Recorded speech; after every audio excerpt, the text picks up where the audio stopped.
Okey, saya baca feedback dekat komen ya.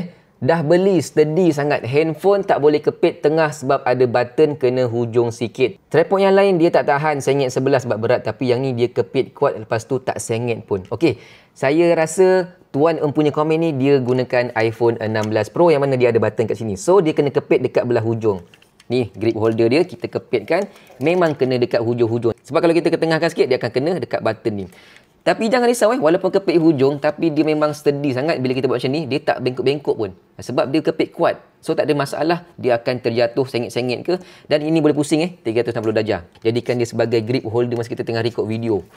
Stabil lah cerita dia, tak bergegar-gegar sebab dia ada pemegang yang sangat selesa. Tangan kiri boleh, nak alihkan tangan kanan pun boleh juga, kita pusingkan saja dan kita gunakan tangan kanan untuk pegang phone. Nak melintang boleh, nak menegak pun boleh juga.